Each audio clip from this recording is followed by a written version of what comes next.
Welcome back to the Underdark, my friends. Blow the horns, don your armor, and raise the Lannister banner. We're going to be visiting the continent of Judril today, specifically the Thracia territory in the year 776. Let's get ready to die. A lot.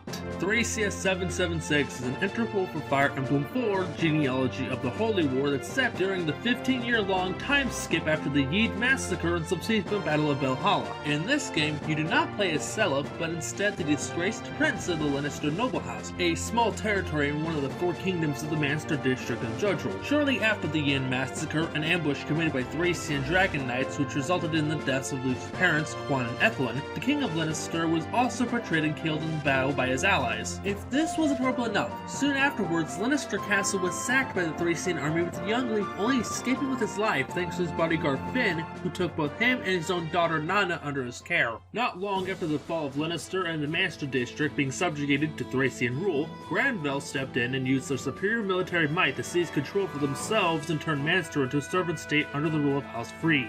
For the next 15 years, the two would be constantly on the run from the Granville Empire, eventually winding up under the protection of a sword master named Avel in the remote Thracian village of Fianna. For a time, life in their coastal town was fairly benign, but unfortunately that peace wasn't meant to last, as Granville did eventually find them, and while Avel, Leif, and Finn were away dealing with an attack by pirates, a force of the Empire's soldiers led by the traitorous Duke Raedric attacked and abducted both Nana and Avel's adopted daughter Marita. In response, Leif led a retaliation against Manster with the goal of getting the two back from the traitorous tyrant. This is where the gameplay begins, and at first it seems like a return to form after the sprawling epic nature of Fire Emblem 4, with smaller maps and no base mechanics in sight, and in a lot of ways that assumption is correct. The basics are your standard tile-locked turn-based strategy gameplay, though there are some new neat features. The action stat or movement stars give units a chance of being able to move again after ending their turn, depending on how many stars they have. This goes for friend info alike. Constitution is a stat now, allowing the units to somewhat mitigate the weight of weapons they use, and the constitution of a thief is the determining factor on what they can steal. The magic attack and magic resistance stats have merged into a single stat now, meaning shit-tier archer Ronin has a chance of being a decent mage killer with his perplexingly high magic growth percentage.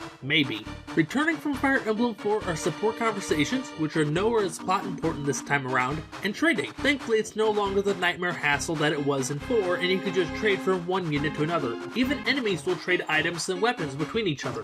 Two totally new mechanics introduced in this game are the rescue and capture mechanics. The former lets units grab another friendly unit and carry them around or shield them from enemy attacks, while capturing lets you do the same to an enemy. Just replace consensual heroics with beating them unconscious and robbing the blind. Fun stuff. This also means you can hypothetically do a pacifist run, as releasing an enemy after capturing will let them go instead of killing them. Emphasis on hypothetically, as I will explain later. While dealing with more pirates along the Corsair Islands, Leif encountered a mysterious priest by the name of August who joined Leif on his journey for a short time, acting as his advisor for the time being. However, he left as the army drew upon the first target, a small fortress along the Thracian-Manster border named Fort Kelbeth, a wretched place that had become infamous for its participation in the child hunt, an ongoing series of abductions of any children between the ages of 7 and 13 by the Loptir sect, who were then tortured and killed to be used as sacrifices for the dark god of the cult. Before August made his leave, however, he revealed his knowledge of Leif's true identity as the Prince of Lannister. While the siege of Fort Kelbeth was successful, it was all for naught as Raedric made his move, using Nana as a hostage to ensure Leif's cooperation and capture alongside Avel and a sleazy thief named Elithis. The rest of Leif's forces were scattered, leaving the three to accumulate cuts and scars behind bars. Not long after being imprisoned deep within the bowels of Manster Castle, a group of freedom fighters under the name of the Magi broke inside, setting Leif, Elithis, and several other prisoners free from the confines of their cells. Fighting to the nail, Leif and his comrades cut through the dungeon and made their way into the main castle, where they found Avel and Nana fighting for their lives in a gladiatorial arena under the watchful eye of Raedric and his benefactor, Veld of the Loptir sect. Unfortunately, while Avel fought as hard as she could, her final opponent turned out to be her own adopted daughter, now under the control of the dark sorcerer of a blade called the Shadow Sword. Before Leif and company could do anything, Avel had been turned to stone by Veld's insidious magic, barely escaping Manster with their lives. Leif and the Magi now had to fight with all they had to save their loved ones and to free all of Manster from the tyrannical rule of Granville. So, that's the basic plot of Thracia 776. While it seems fairly straightforward, it's heavily deconstructive of the first first Fire Emblem's plot. Not everyone joining Leaf's army is a kind-hearted knight. Not every villain is a black-hearted monster. And Leaf has to overcome many trials and tribulations to claim victory over Granvale. And holy shit, you will feel that struggle.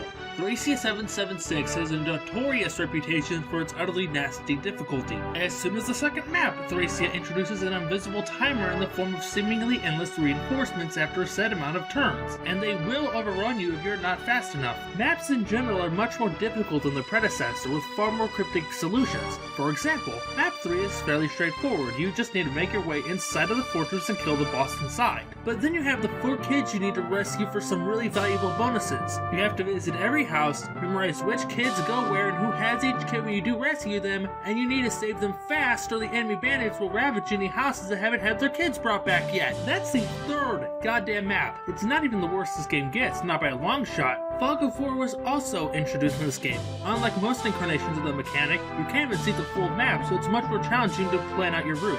To add injury to insult, as soon as you hit Chapter 8, the game introduces exhaustion in the form of a fatigue meter. And if the fatigue meter goes higher than a unit's health, then they become exhausted. I hate this. Basically, once a unit has performed enough actions, they become worn out or fatigued, and they will be forced to not participate in a chapter in order to give themselves time to rest. Thankfully, Leaf is excluded from this brutality, but holy shit, this game wants you dead or to buy a strategy guide, whichever came first.